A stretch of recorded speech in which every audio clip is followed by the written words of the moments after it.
From the banks of Dewey Lake, it's the Dewey Pod Monster.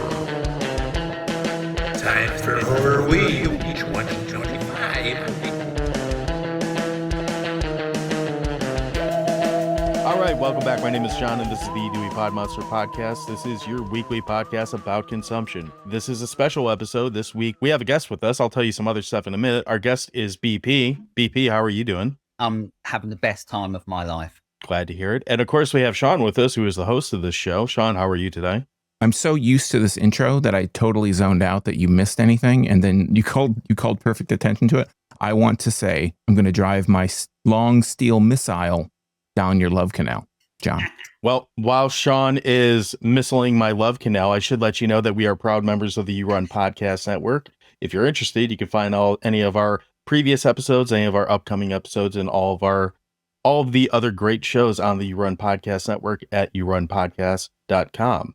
While we're talking about other stuff like that, as mentioned, BP's with us. BP hosts a little show called Let's Talk Horror. It's one of our favorite shows. BP, do you want to tell people what's going on over at Let's Talk Horror recently or recently soon? Just nothing really. No, it's just horror stuff, isn't it? Like, I've mugged myself over because I just talk about horror and not movies in general. And then that's why nobody really listens to it. But in regards to it, yeah, Let's Talk Horror is just literally I call it a channel because I've got multiple different things. I do the podcast, which is the main thing. Of course, there's a YouTube channel. There's loads of live streams that I do mornings and last Thursday of every month, all that sort of stuff.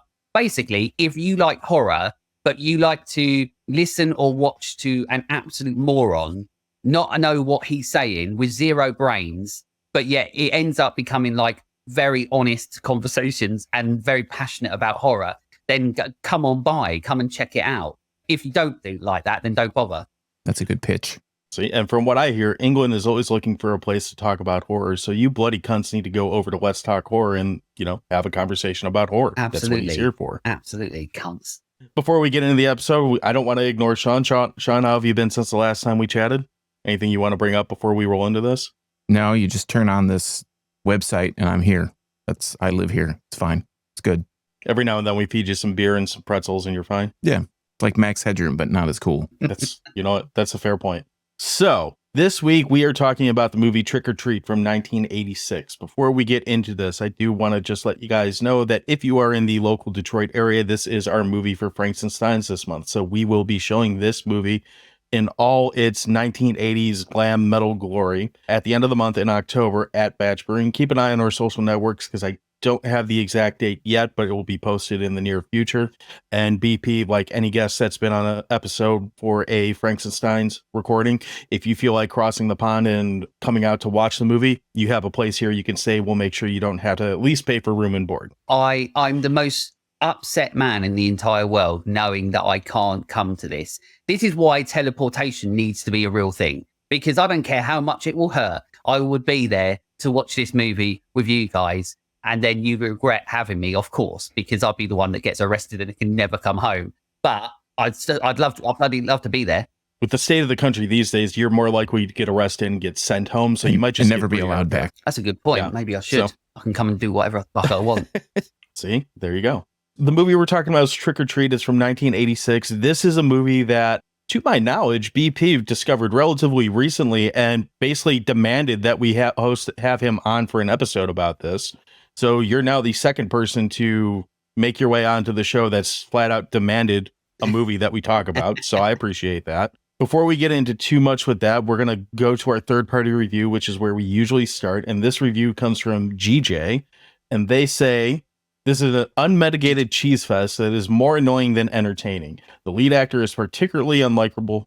Briefly features Ozzy Osbourne, 2.5 out of 5 stars. So yeah, I mean, he's lucky I can't come with you, because I would find that person and murder them. Simple as that.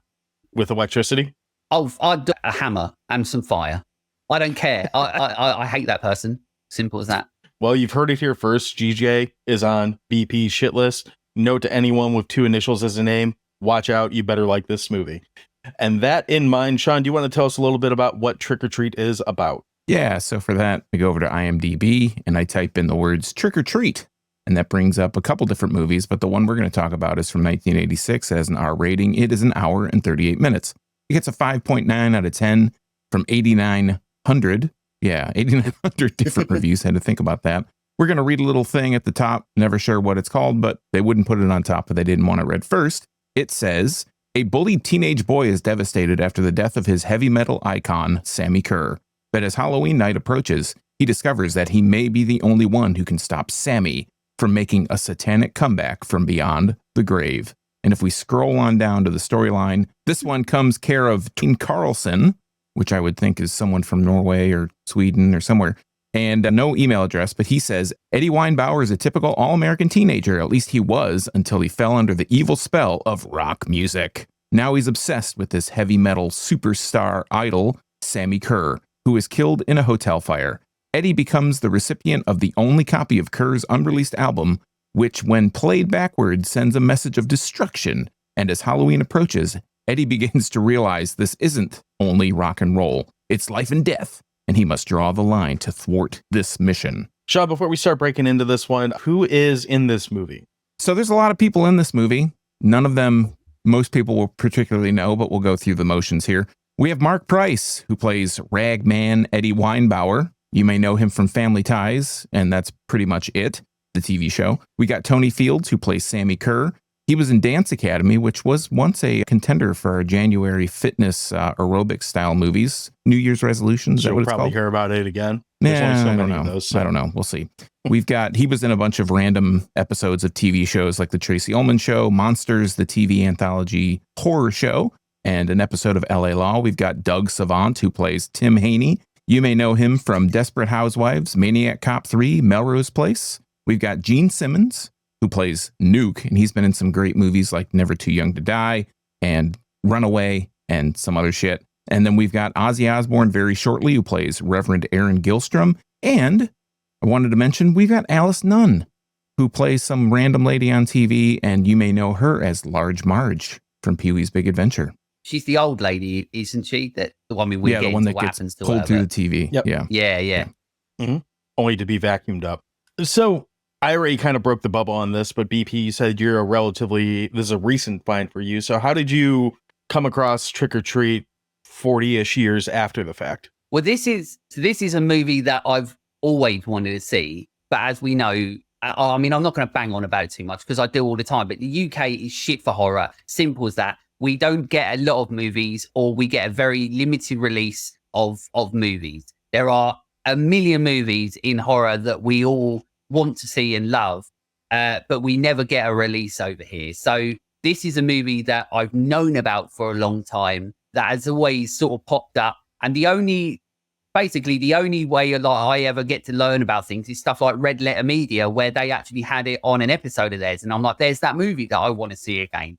So it never really happened. It's also over here. It's not on any of the streaming stuff at all. Like, you can't find it on Amazon, anything like that. Not even to fucking buy it. You can't get it anywhere.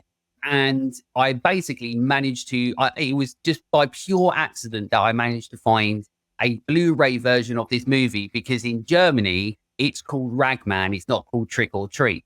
So all these years, I probably could have found it just by finding Ragman. But yeah, so it was only probably like 2 or 3 months ago that I finally got to watch it. And yeah, I instantly fell in love with it. And it pissed me off that the fact that I didn't watch this as a kid, because I know that this would have been my favorite movie as a kid. And just to note, we'll put it in the show notes. Where you can find it, I think is what he's saying. Yes. Yeah, where you can find it. Unless you're in the UK, then you're fucked. Yeah, we'll find a way. We'll figure it out. So, Sean, how about you? Is this a first watch for you, or do you have a history with this one? Yeah, no history. I mean, I know of the movie. I've heard of it. I always get it confused with the Trick or Treat and the other countless Trick or Treat movies. I think that while this one probably came out first, it's probably, at least here, the victim of kind of bad SEO with that title, because there's so much stuff called Trick or Treat that it, yeah. So long story short, yes, I've known of it, but I hadn't seen it until this watch. For me, this was a video store find. So I do remember watching this in when I was in high school, and I remember liking it quite a bit. I think the bigger problem with this is I don't know why this movie is not like constantly on a Tubi or Shudder or streaming services that, it's not one of those titles that bounces around from streamer to streamer like it probably should at minimum. Because I think the biggest thing, like for me with this movie, is I remember watching this in high school and having a lot of fun with it. but because it's so hard to find, it kind of, I don't want to say it fell off like my memory, but it did fall off my radar, and I just kind of forgot about it for a long time. Which is not a knock on the movie or anything like that. It's just out of sight, out of mind. Like once you can only try so hard to find something before you're like, I don't want to put any more effort into this. I just want to sit on my couch and watch some stupid shit. And like BP, I did stumble into a much shittier copy, which if you're watching the video of this, you can see is this. It looks like garbage because it is garbage. So I have a copy of it, but I'm also on the hunt for a better quality version of it.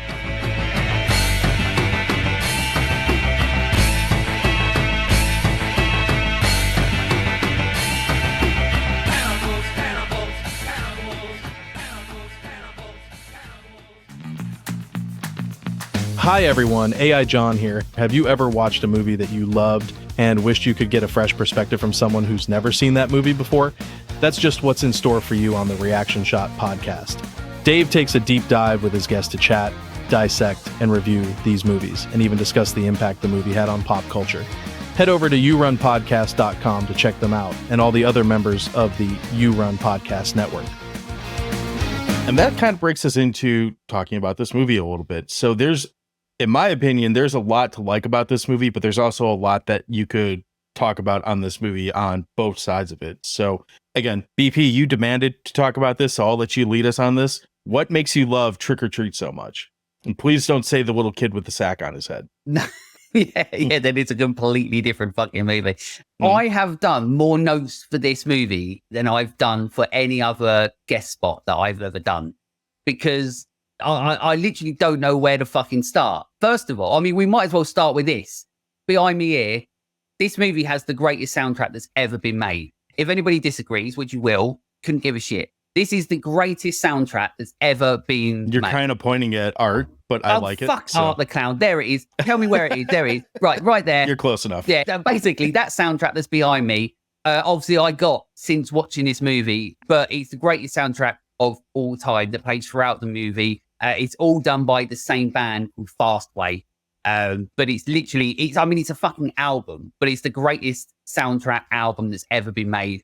I couldn't care less what anybody else says. I'll fight people. I don't care. It's just incredible. But I don't know where to start with this movie, because there's just, like when you said about like there's things that you don't like about this movie, I don't know it. I think there's only one moment, but that's because it's like who I am as a person, which we'll talk about, I'm sure. That happens in this movie, which I wish wasn't there. But other than that, this movie is so much of what I love about these deep cut 80s horrors that no one talks about, nobody really sees, especially obviously if you're over here in the UK. But there's so much to it. So I'm going to shut up there, because otherwise I will speak for like 2 hours and no one will get to say anything. So I'd much rather listen to you guys talk about it, so then I can talk about what I feel about it, because otherwise it'd just be me talking how much I love about this movie. Well, joke's on you. We brought you on, and we're not going to listen to what we're not going to listen to what you say anyway. So no, nobody listens to me. I can't even clap properly. It's that crop top. You keep distracting me. I know. So, Sean, how about you? Is there anything that you found enjoyable with this one? Hopefully, before BP fights you. There's several things, but there's also several on the minus side. And I wanted to point out just a few things before I kind of jump in, or we go back and forth on this about likes and whatnot.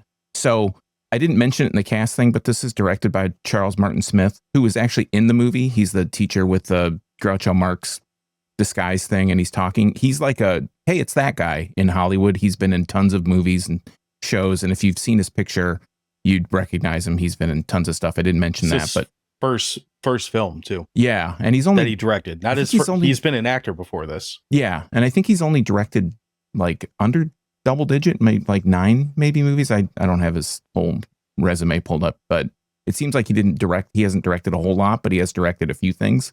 But yes, this is his first 18 thing. directing credits on IMDb. Twice of what I said. 91 acting. Well, there you go. He gets around. A winner is you.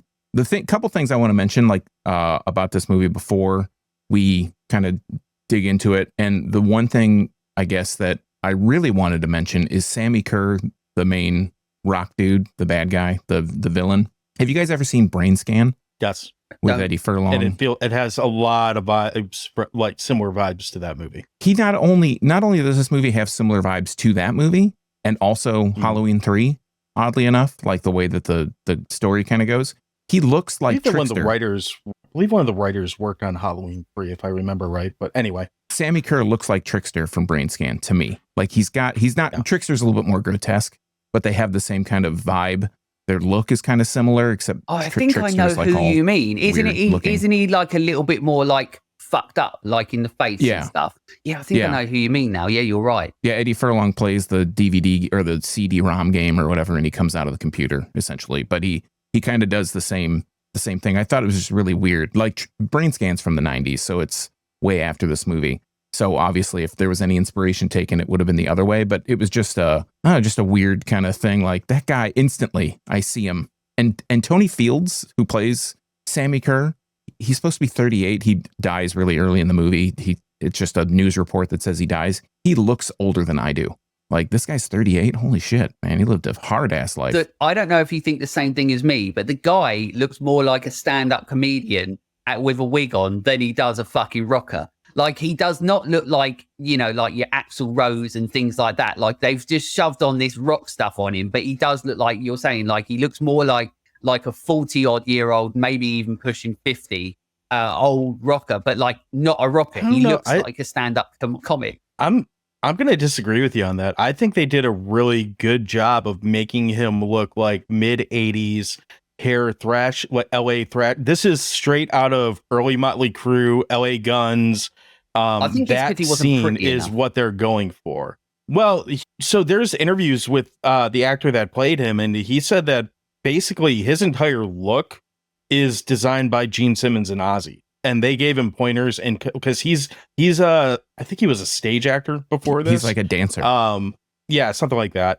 And they basically coached Ozzy, and Gene Simmons coached him on how to be a rock star, and that's how you got the performance that you get. But if you hear it from that, Ozzy Osbourne and Gene Simmons, this looks like a perfect crossroads between Ozzy Osbourne and Gene Simmons. It's got a little more of the Ozzy edge to it, and a little bit of the like Gene Simmons like tights and like sequins and that type of shit that he does. So I get what you're saying. Like if you're looking at it from like 1989 and on metal scene, it doesn't look right at all. But if you're talking 1986, like early hair metal, thrash metal, maybe not thrash metal, but early like that scene, I think it's pretty spot on for what he is. He's almost like he also gives me vibes of like, again, just like 20 years before this, but like, oh, this is like the poster boy for Marilyn Manson is kind of what it feels like to me. I think he looks like they took a bunch of ideas from 80s glam and metal and just blended them all together. It's like an amalgamation of it. Yeah. I think it looks somewhat authentic, but at the same time, I feel like this is so stupid, a rock star from a movie, his performance is a lot more glam, like late 80s, because he's dancing around, he's spinning, he's doing all these things that, you like don't David really... Bowie in Labyrinth. Yeah, you don't really like attribute that to metal music so much. See, I felt like it was watching like Wasp or Cinderella or something. And coincidentally, the lead singer of Wasp was offered the role of Sammi Curr, but he didn't take it because he didn't want to lip sync someone else's songs. But that makes like, sense. That's the era that I feel like it's set in as far as like metal is concerned, is that, it doesn't match our main, like Ragman's character, because like when they show his collection, that's like straight thrash and all that. Yeah. And they basically... And I actually give them a lot of credit for this, because a lot of times when you see, it's got a similarity to Return of the Living Dead. Like when you see them trying to take a actor and make him look like he's part of a music scene, a lot of times it looks fake or shitty or forced. This kid looks like a 1980s Hesher to me. Like he's wearing the skinny black jeans that are all tore up. I mean, at one point he's got an Alternative Tentacles t-shirt on, which as a punk fan, I'm a big fan of. He's always got like the beat up like flannel on. I was like, no, he looks the part. Like, I'll give him that. This looks like any kid that I knew that was into the metal scene from basically whenever I discovered metal all the way up till like when I graduated. The difference was, are you wearing a Slayer t-shirt or are you wearing a Motley Crue t-shirt or something like that? So I think they did a pretty good job with the costuming for at least Eddie. And I mean, for Sam Kerr, I guess it just depends what flavor or how much you want to pick it apart. But if you're telling me that Sam Kerr, this character, was like some 80s metal guy and gave me no other information, I could buy it. I think as well, like, I don't want to put out there that I think that he's bad in it as well, because I think he's amazing. Sure. Like, You heard it that's here not first, folks. Yeah, like BP thought he was bad. I thought he was bad. I think he's amazing in it. Like, I think there's so many like awesome things that he does in it, the looks that he gives the camera and stuff, which I'll talk about as well. But I think it's just the fact that he looks so old that it just like, as I said, he just looked like a stand-up comic with a wig. But that doesn't do anything to do with his like performance or anything like that. He's just, but he's great in it. Also, when you were talking about Eddie and his clothes, first of all, that's how I dress now. So that's how much of a fucking loser I am.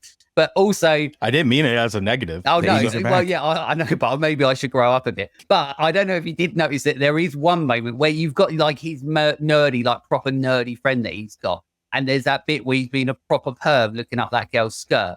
And you're like, fucking perv. But then Eddie comes in and he's dressed like fucking macho man almost. Like he's got like full on like black and white trousers. He's got like a fucking head thing. Yeah. I was just like waiting for him to go, oh yeah. Like, you know what I mean? I was just waiting for him to go full macho man. But then also at the same time, I was a little bit jealous of how cool he looked. The other thing I really wanted to hit on as far as a like, and Sean, I know we kind of commandeered your like, so we'll go back. Oh, we can go around this. robin. It's fine. I really like the overall look of this film. And what I mean by that, like, I'm very aware of the fact that I'm watching a movie from 1986. It very much feels like it's set in the mid 80s. And it doesn't feel, I'm going to use a horrible example to compare it to. It doesn't feel like a movie like Prom Queen where they're calling it the 80s. And it just looks like someone played some David Bowie on an iPod and they just went with like an 80s theme party. This looks very era appropriate, and it's an era that I think we all have a soft spot for. So it felt very kind of like going home to watch. Like it felt very at home in this movie for me, anyway. I mean, I'd agree that on a couple different things that you guys have said is that they do a really good job of it looking and feeling like the 80s. It definitely feels like a point in time. The bands, like you mentioned earlier, John, usually when you see a movie where there's supposed to be a teenager, the teenager has like even if it's era appropriate or whatever, they'll have like a Madonna and they'll have a Clash and they'll have like a Motley Crue. They'll just like they'll just go to the record store or whatever, and they bought just whatever posters they had on the shelf, and they put albums up or on the wall or whatever, and the guy just wears the shirt of the thing that they could find. This movie feels like, not only, as BP touched on earlier, the soundtrack, they pick a band that plays the music of the time. All the bands that they reference are of the time. That's how they get Gene Simmons, they get Ozzy. Those are people that were at the forefront at the time, and they really push this. It has this really like stamp of time of like Satanic Panic feel to it. So they're really era appropriate. It's like hyper specific based on this thing, and it's actually accurate, or it feels accurate. Like I was 9 years old or whatever when this came out, so I couldn't tell you if high school kids were dressing like this or acting like this, but it feels like they put effort into making it feel like a movie of the time, like of a very specific time, of this very specific place and like era of music and dress and fashion for high school kids, essentially. Yeah, I think there's two things that I really like about what you said. One was that I'm happy that like I'm not the only one that when I was watching this, I was just like, hang on, is this like referencing or has like an idea concept built around the satanic sort of panic sort of thing as well. So I'm glad that I wasn't the only one that was sitting there going, am I thinking more into this movie called Trick or Treat about an electricity man going, you know what I mean? Like I didn't know if I was thinking too much into it. So I'm glad that you thought that. But also to go into a little bit about, so we've spoken about this before, and in fact, we've spoken about movies about it. And this is why like this movie to me is everything that I love, because so we've spoken about it. So it sort of reminds me about the conversation, not about Extra, because obviously that's a piece of shit, but like, and it's made like a piece of shit. But when we speak about, say, we spoke about Chud before and stuff. And what I love about Chud is that there are movies, there are deep cut horrors, which I would consider this, especially obviously for the UK. There are deep cut horrors people don't know about, people don't talk about, but there's reasons as to why they should. This movie, what I love about it is that it fits in that category for me as almost the perfect versions of those deep cut horrors, because like I mentioned with Chud, is that even though there is a lot of shit in Chud, the people that made it are actually trying to make the best possible thing that they can. When it comes to the shots, the setup, the cinematography, the performances, like when we talk about Chud, of course we've got Knife Jacker who's tossing off a knife constantly. But when we talk about like the performances, you've got everybody who's really like properly going for it. So what I love about these types of movies, and we've spoken about before, like Blood Rage, Nightmare Beach, we talk about it all the time. But these are movies that they know exactly what they are, but they are made with the pure serious intentions of making the best movie that they can. And that's why, to me, these types of deep cut horrors and like Blood Rage and stuff, they're the type of movies that we should be watching, because they are actually more part of the history of what horror is than what a lot of people think. Because these are the independent horrors that nobody really talks about, nobody sees, and they really should, because of everything. But where you were saying about the aesthetical look of the movie, this movie, when I watch it, once again, my filmmaker side of me, this is a fucking gorgeous movie. Now, I know there will be probably people that might disagree with me, because obviously it's of a time and it's low budget, and sometimes people can't handle anything if it's not 4K or HD. But I like that they bought every smoke machine maker they could for this movie, because it feels like every scene, even when there's nothing that should be smoky, there's just like clouds of smoke wafting through constantly. Yeah. But this movie is a gorgeous movie, but it's technically really, really well made. Like, there's loads of really fantastic shots of Eddie in his bedroom, but the set design on this movie is really good, because you like, rather than just being like walls that have got posters on it, you've got this really cool setting where like his bedroom's got this shelving behind him, and he's like this wooden shelving that's away from the wall, but he's got loads of his stuff, his collection and all that sort of stuff, you know, records and stuff all around his room. But the way that they like set up the shot, where they've got him at the front and you've got everything in the background, adding the depth and stuff. Like, you don't know to do that unless you know how to make a movie, because otherwise you just set up a shop and point. Mostly, pretty much everything that's made today is like that. But the people that made this movie really cared about the aesthetics. So literally, like, the setup at the shops, the cinematography, the lighting in this is absolutely amazing. Like, the lighting in this with the reds and the blues and then the oranges, like, it's stunning. You know, the set design is great. The score itself works when they're not using things. So, like, aesthetically and everything, that's on a technical level, this is the type of movie where it annoys me that movies like this, from the time that it was, don't get talked about more, because of how well they're made and how serious it's taken upon them to be made like this. If that makes any fucking sense. I want to add just a couple quick things. Although there's plenty of covers that overblow how much they're in the movie, I think both Ozzy Osbourne and Gene Simmons are pretty good for what they're asked to do in this movie, especially Ozzy. Like, oh no, I was the opposite. Well, I think we can all agree that Gene Simmons is kind of a piece of shit. Yeah, but he's a really good actor. For what he has to do, I think he does a pretty good job. Yeah. In this movie, it was funny when I was watching it.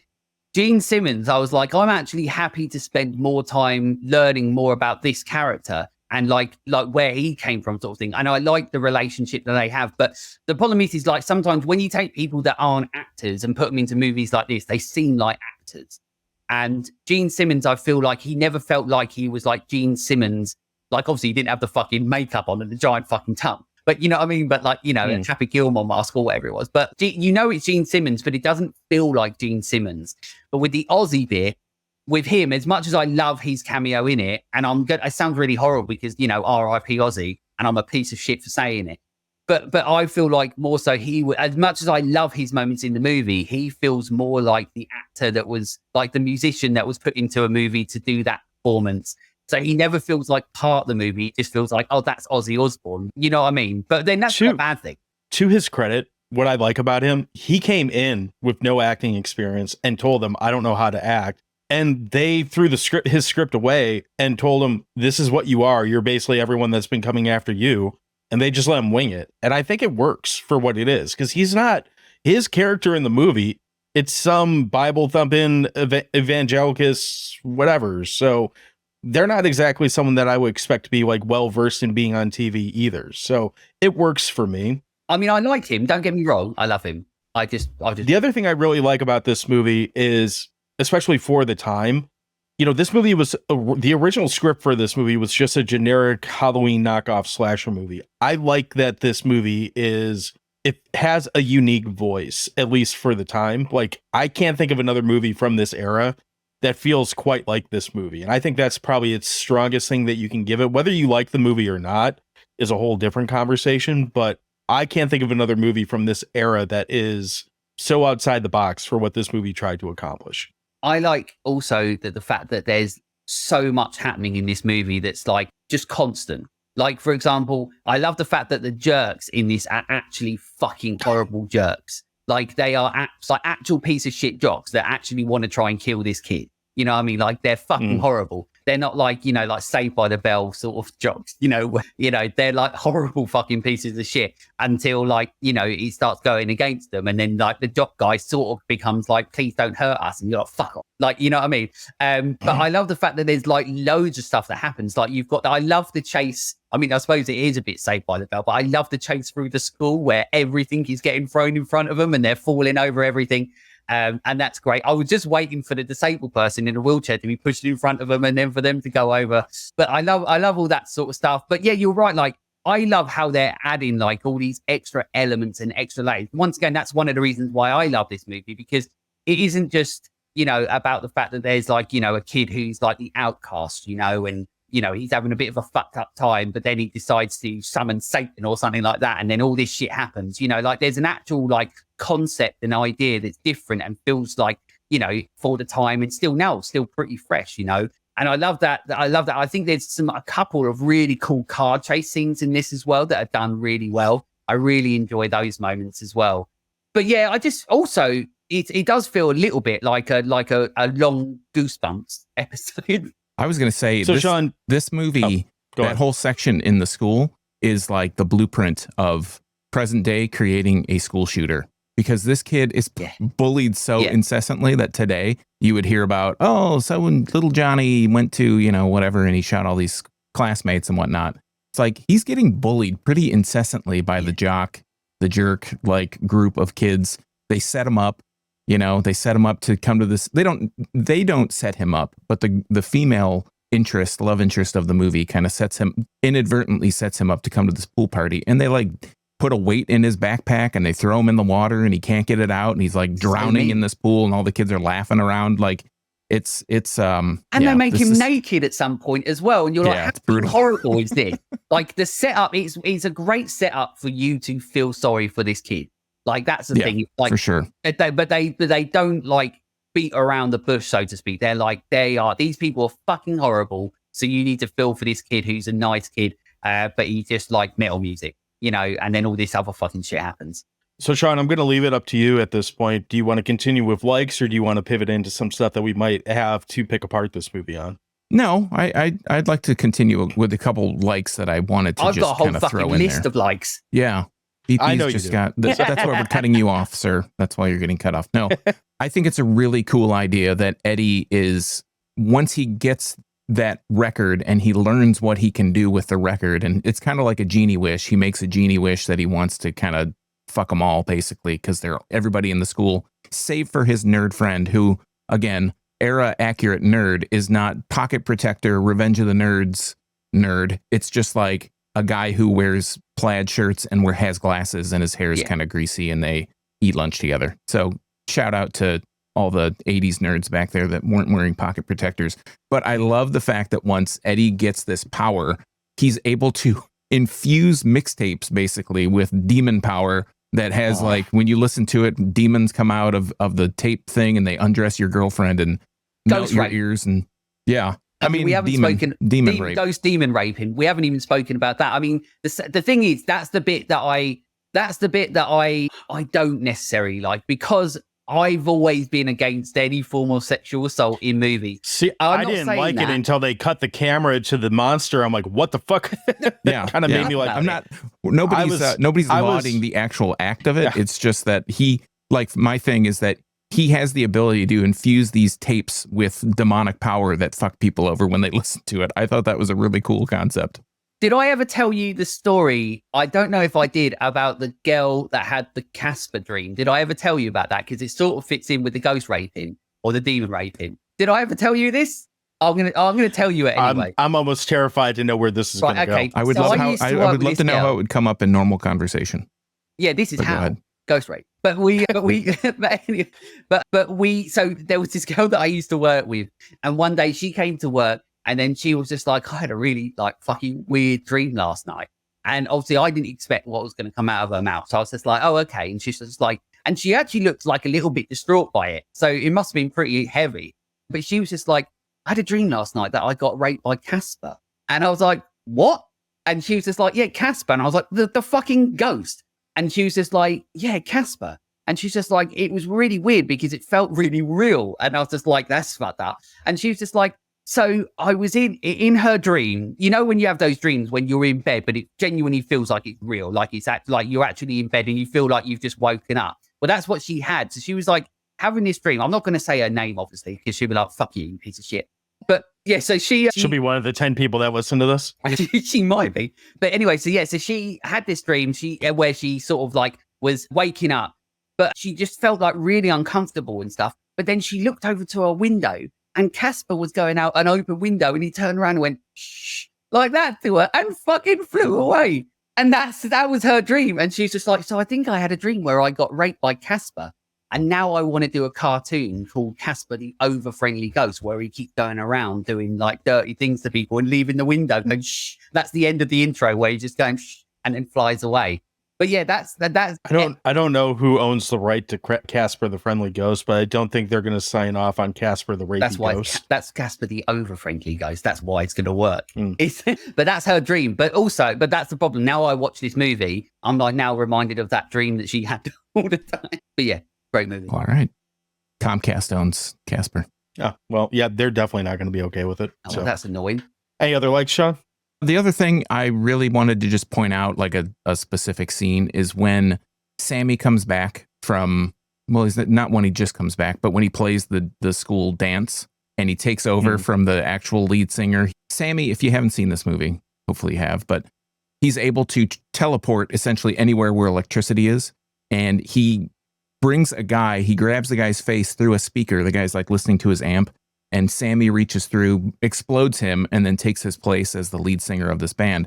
And the whole time when he starts really getting into it and zapping people, like shooting them with not laser beams, but electricity out of his guitar, the band just keeps playing. People are exploding. They're like, kids are running for their lives. They're screaming, they're stampeding, and the band's just like keeping the rhythm, cool. This is awesome. I don't know what this guy's doing, but these are the best effects I've ever seen. And they're just playing until the drummer gets taken out. Like, you just killed the entire rhythm section here. The other guys weren't even playing. So, man, you really screwed yourself, Sammi. You could have just kept going on. So I feel like this is a good place to transition into nitpicks or dislikes about the movie, because one of the things I've always thought is weird about this movie. So Sammi Kerr goes to this, we haven't even said it, but Sammi Kerr goes to the same high school as Ragman or Eddie or whatever the fuck his name is. And the beginning of the movie, they tell you that he is not allowed to play his former high school's Halloween dance. And the whole point of this movie, or this whole revenge plot, is focused around him going back to the high school to play this Halloween dance. They almost imply that it's like that before Sammi Kerr dies. And I gotta think, because they don't really say where this is, or at least I don't remember them saying where this movie takes place, but I gotta think if you become this, because they imply that Sammi Kerr is like this day's, again, Marilyn Manson, Ozzy Osbourne, pick your megastar that came out of metal, whichever one it is. That's basically what they're portraying him as. Do you really give a fuck about going back to your high school to play a dance for like 400 kids when you're probably selling out arenas? Like, it's a weird motivation to me, especially for a metal guy. Most metal guys, when they leave high school, the last thing they want to fucking do is go back to their high school. So I always, it's not the same people that they went to high school with they're watching die, though. Like, I don't know. I always thought that was kind of a weird motivation. I mean, it works for the movie because what else are you going to do? But seriously, if you become like presumably a megastar millionaire metal god, yeah, I want to go play my high school's Halloween dance. I thought that was weird. Maybe you have a chip on your shoulder and you're just like, I got to show them that I made it. And fuck you guys. I mean, but you're not showing I agree them. With you.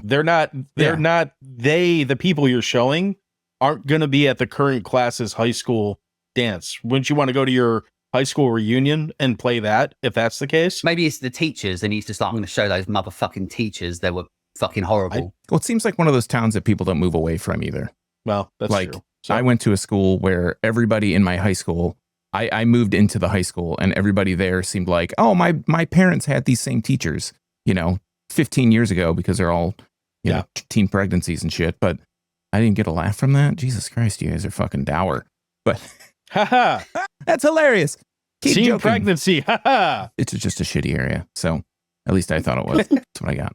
The other thing I would say that's this is more of a nitpick than, actually both these are kind of more of a nitpick. I think there's a couple pacing issues with this movie in that this feels like it has two different sides of the story. You have everything before Sammi gets summoned or wakes up or whatever, where it's kind of this weird high school drama comedy type thing. He's getting bullied. He's running around doing the Saved by the Bell chase scene, all that type of shit. And that goes on for some time. And then the other thing that feels kind of weird is I always feel like the big concert at the end of the movie is kind of where the movie feels more natural to be a stopping place.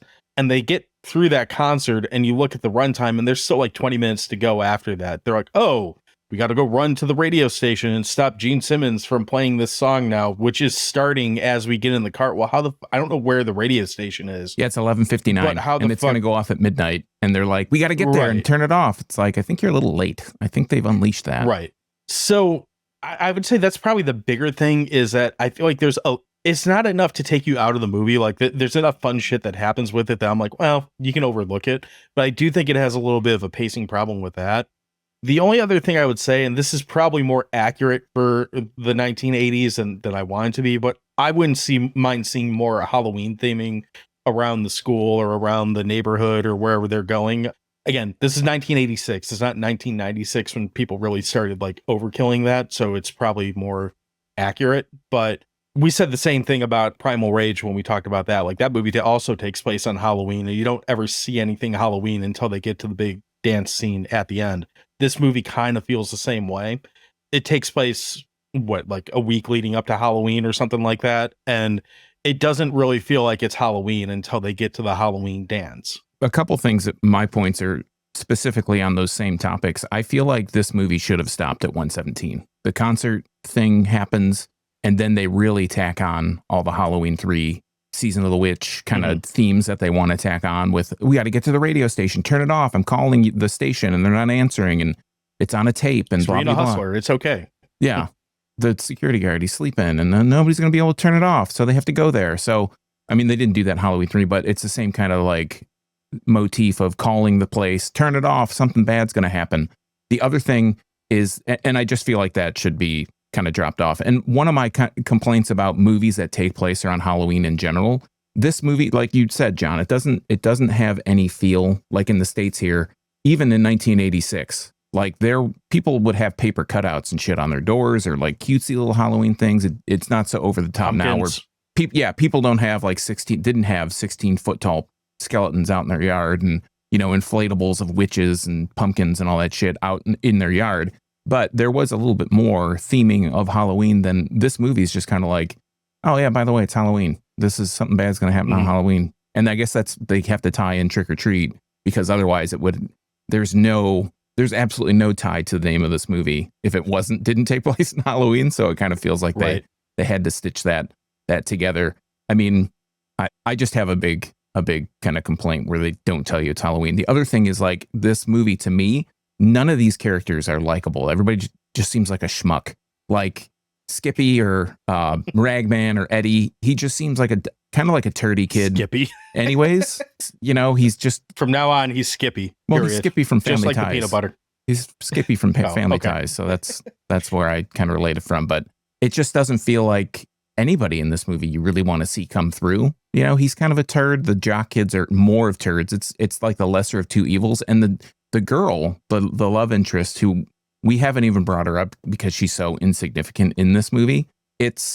She feels totally just like an object throughout this whole thing. She's like the MacGuffin to get him to go to the swimming pool to get picked on. She shows up. He gets, like BP mentioned earlier, he gets bullied so bad that they pull his towel off when he's in the girls' gym class and everybody's staring at his butt and everything. And she's laughing along with everybody. And then all of a sudden she just feels sympathetic towards him. And that becomes her character trait, is she's going to like Eddie? Eddie. I'm thinking something else. Yeah. Skippy is the one that she's Skippy. going to go after. Right. She's going to go after and make him her project. But then she barely shows up in the entire movie, except to be like drooled over by one of the bad guys, you know, all that stuff. And I don't understand really, other than that, why she's in the movie. And the last dislike that I'll really kind of harp on is that the whole lip syncing thing, the band scene, it's just, this is a nitpick. Sammi Kerr, he doesn't look at all. Number one, he doesn't look like the voice is coming out of him, and he's not even like mouthing the words of the song. He just has his mouth open and notes are ending and other words are starting, and he's just like there to be performative, which nowadays that's what artists do. You know, a lot of people don't sing their own music, especially pop stars and stuff, but I don't know so much about actual bands themselves. I think that's a little bit more genuine. But this movie, there's no illusion at all that this is a real performance going on at the school, because he doesn't even look like he's performing these songs. While the songs are great, especially era appropriate, it just kind of kills the mood when it's supposed to be this guy who's this rock star that can't even like sing the words or look convincing like he's singing the words. BP, do you have any nitpicks, or are you just going to fight both of us and stop listening to the show? No, I mean, I wouldn't stop listening to the show, of course. But it's funny. I think I will fight you, but I won't stop listening to the exactly. show. Yeah, I will fight you. I think it's funny, actually, because pretty much everything that you said, I'm like the opposite on. Apart from what you said, Sean, which is absolutely like, but I think that it makes me like that. I don't like it because I'm like, yeah, his mouth is literally not doing anything like the lyrics of the music. But then more than likely, it may be in the case that they may not even have had the music ready or whatever to do it. So he's probably just saying anything. You know, it's like the whole Crispin Glover scene in Final Chapter or whatever, where he's supposed to be dancing to AC/DC on set, but yet they change it to something completely different. And that's why he looks like a fucking mental. But yeah, so it's what sells it. Yeah, exactly. And that's what makes it even better. But yeah, so I completely see that. But it's just like when you were talking about like, it doesn't feel like Halloween.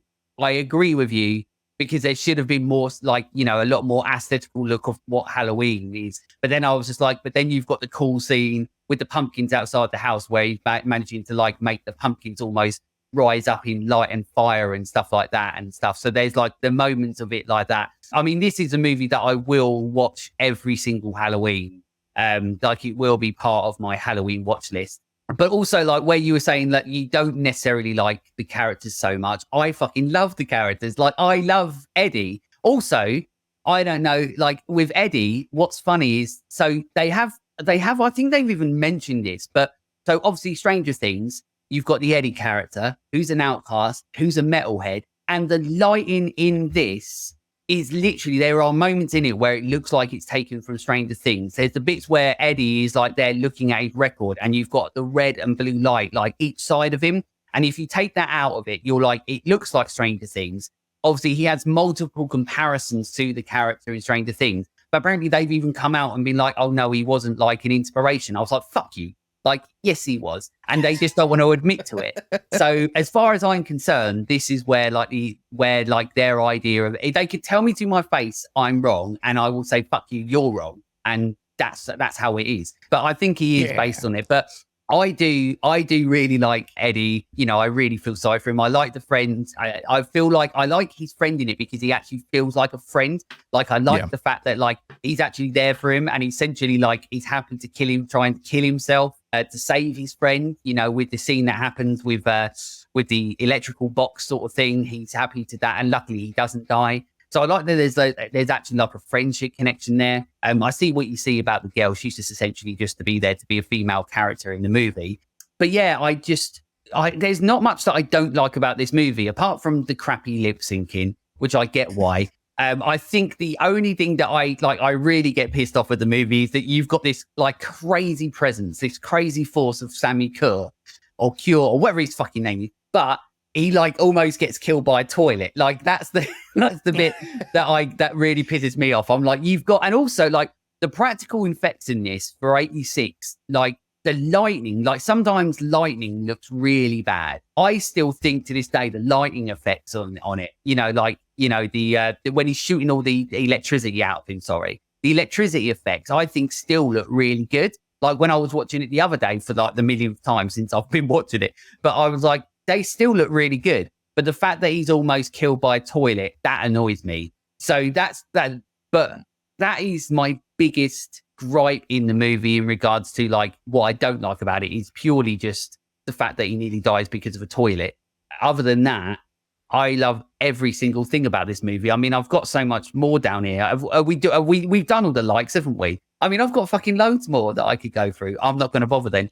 Great practical effects. I like the fact that I like this Sammy's voice. I like Sammy's voice. I'm not going to do likes. Proceeds to go into likes. I'm going to do some more because I feel like this feels. The problem is like I said to you, the problem with movies like this is that people don't know about them. They don't know that they exist, or they don't go looking for them.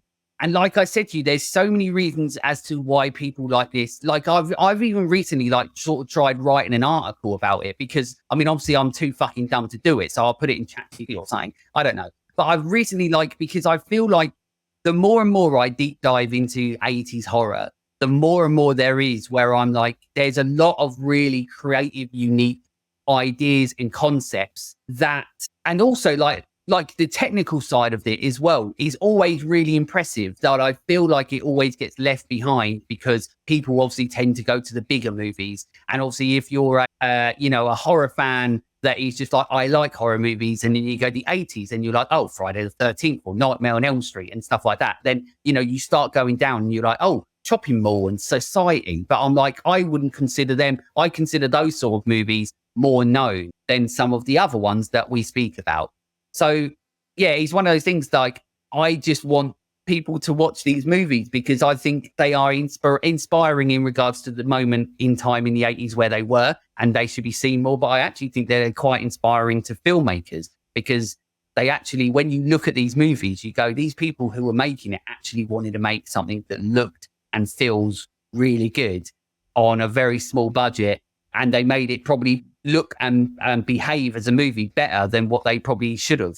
And that's why it needs to be spoken about more. I think if you're into all that, there's this podcast I listen to. It's called the Dewey Pod Monster. They do like these really weird deep cuts on shit. So you might like it. You should give it a shot. Yeah, I like it. Well, I think BP already started us off on this, but let's fire up the grill and you can reiterate your love for this movie again, because I'm sure you're going to give this at least one hot dog, even though we're on a weird scale now. So, Sean, fire up the grill. Then you're in for a big treat, bro, because it's hot dog time. So, BP, you're the guest. This is your last chance to gush on this movie on this show today. You can always gush on it the next time you come on. I don't care. Give us a rating. Give us your final thoughts for today on Trick or Treat from 1986. I mean, in regards to hot dogs, this is so many hot dogs that I've vomited so hard that doesn't sound good because it's so good. This hot dog is so good that I've eaten it. I've eaten so many. I've been sick, but now I've been sick so much I'm hungry for more. So I keep eating more hot dogs, and then it just keeps going and keeps going. And that's how I feel about this movie. Is that I've seen this movie so many times now since only watching it 2 or 3 months ago.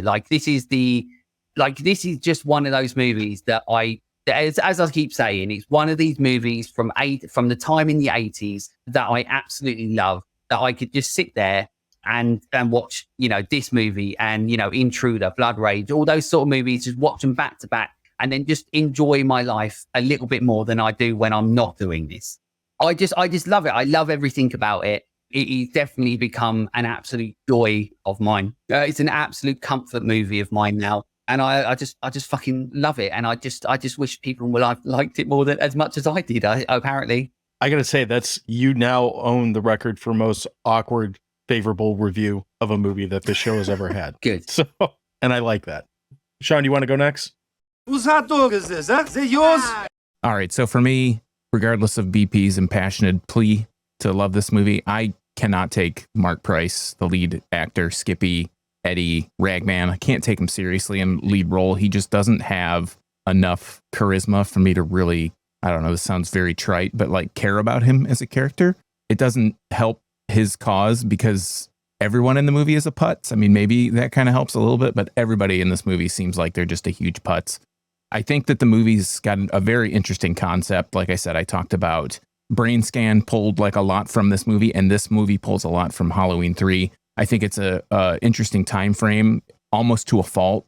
But it does, like I said, it feels like it took a lot of inspiration from Halloween 3, as I mentioned. And while they took all this inspiration, especially the last 20 minutes, it really didn't do all that much with it. I felt like the movie feels like it's about 20 minutes too long for me. And I was at the point that it goes through that last final act, it's almost like it has a fourth act, because it hit the end of the third act at the end of the concert, and then it starts like another act.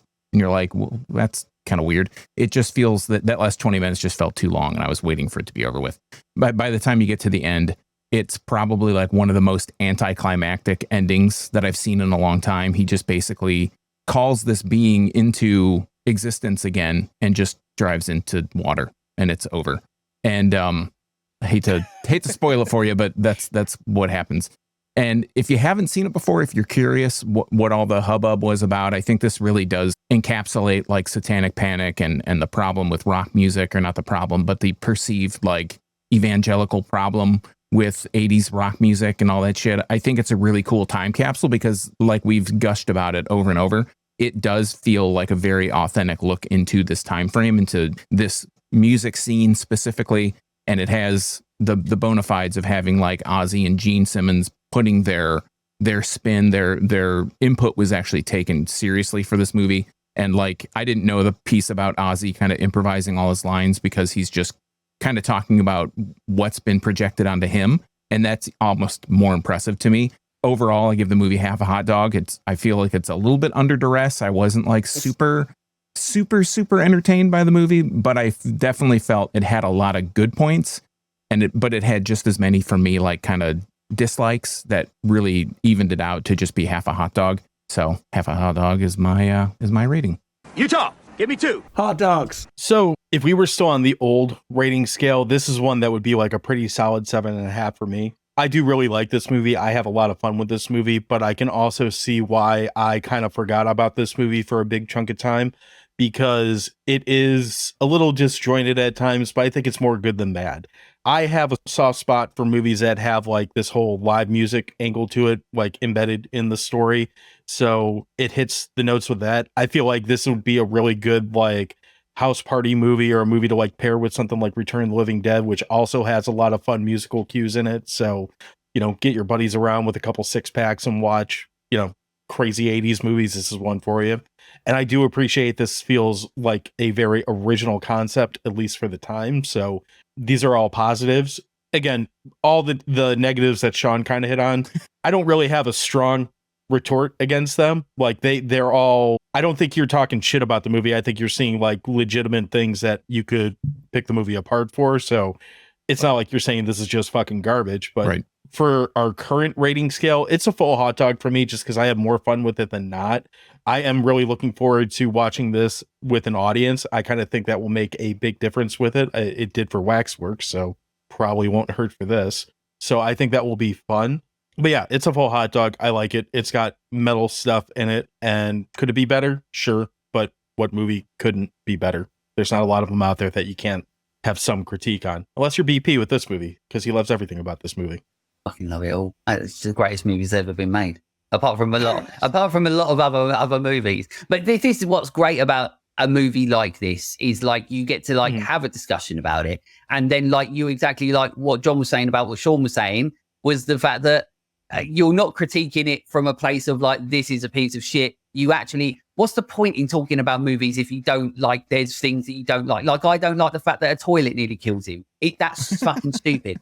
But that's the point of movies like this, is that what's interesting to me is that there's a lot of reasons as to why I love this movie. Like, obviously I grew up with this type of music, like hair metal, glam rock, all that sort of stuff, and Ramones and all that sort of stuff. Like, that's what I grew up with as a kid and still listen to this day. So I have that influence as well. Like you're saying, John, like I love how it's built around that sort of stuff. But this is why I love movies like this, because it's so interesting to me when I watch this movie.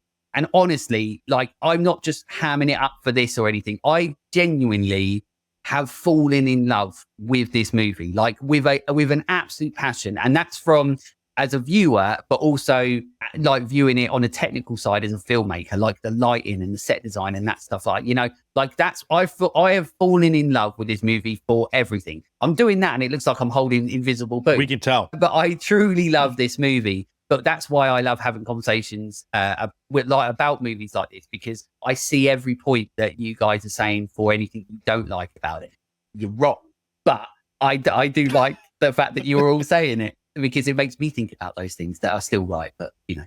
So BP, let people know where we can go listen to people talk about horror, like on the show Let's Talk Horror. Well, nobody's going to now because they're like, oh, well, he fucking is like Trick or Treat. And then they're going to be like, he's just going to be talking about how much he loves these movies that are shit. Maybe you found your tribe. No, that's our show, is movies that we love that are shit. Your show is not that. So. Well, my show is shit, but I might talk about films that are good. But yeah, you can head over to any podcast platform if you want to, because I don't expect anybody to. But if you want to, you can head over to any podcast platform. You can head over to our YouTube channel. Because obviously it's available on video version on our YouTube channel as it is, but also I do other videos on there as well. I don't do as much as I should, but I'm also not a fucking nerd, so I don't have time to be posting shit all the fucking time like these people that want to make it. I'm an old man and I've got a family. I ain't trying to make it. I'm just trying to have really, really good. I have to watch Trick or Treat once a day. Otherwise, yeah, I have to. Sammi Kerr might come out of my TV and like murder me. Yeah. Also, we didn't say how cool. I'm not going to go back into it, but how cool are the effects when he's coming out the speakers and shit? Like, I love that shit as well. Like, that's what I love about this movie as well. There's another like, so fuck it. But yeah, just go and enjoy Let's Talk Horror if you want. If you want something that's specifically about horror and you want to hear my annoying voice, because everybody hates English people and so do I, talk about horror in very honest and passionate ways, go and enjoy it.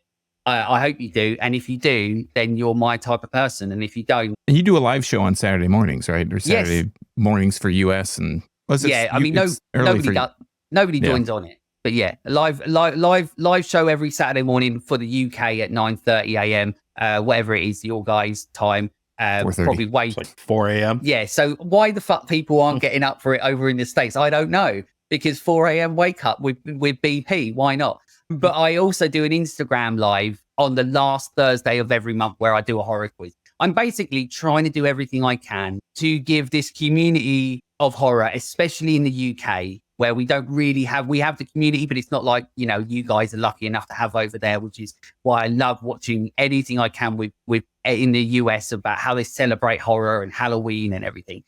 It's just incredible to me. And we don't really have that here. And I don't get the opportunity to speak about it. You know, now I do with you guys and people over the world. But I just want to try and do what I can to give people all over the world, whoever it is, a place to go and talk horror and stop moaning that there isn't anywhere, because there is me with a crop top. For us, we don't try that hard. You can find us on all the usual social networks at Dewey Pod Monster or on Blue Sky at crap.town. For more impressive coverage, I actually recommend that you do follow BP. He's one of my favorite podcasts. I know Sean's also a fan, and it's a must watch, must listen every single time that an episode comes out. So please do check him out. Of course, you can go to yourunpodcast.com for us as well. That's our network site where you can find all the other great shows and all of our stuff. Please listen to someone new when you're there.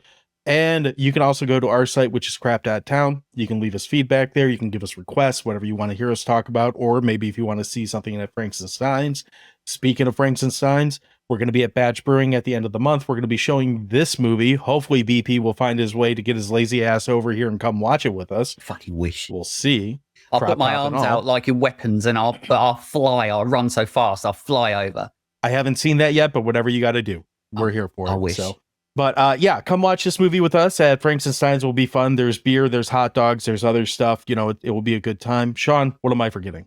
If you're interested in anything we talked about during this show, we're going to leave it in the show notes so you can click those things. And BP, is there any other show that you listen to that provides hours of free entertainment and all you have to do is go to the show notes and click them? No, of course there bloody isn't. There you go. That's what we do. That's how much we love you, the fan, the audience. We consider you one of us. And that one particular fan. Most of those are going to be free. If you see, it says Amazon next to it. That is an affiliate link. If you click that link, you buy something through that link, we get a few dollars, actually probably more like a few percents of a penny. or a cent or a pence or whatever your local currency is called. And if you want to follow me on social media, you can find me on Blue Sky exclusively at internalbleeding.crap.town. I post silly clips of silly movies that I sillily like. And you can find me there. And otherwise, you can find me on crap.town. Back to you, John. So in the words of Gene Simmons or Nuke, swell up, butthorns. We'll see you next week. Happy Halloween. Cheers. Come out to Badge. Have beers with us. Bird season's over, butthorn.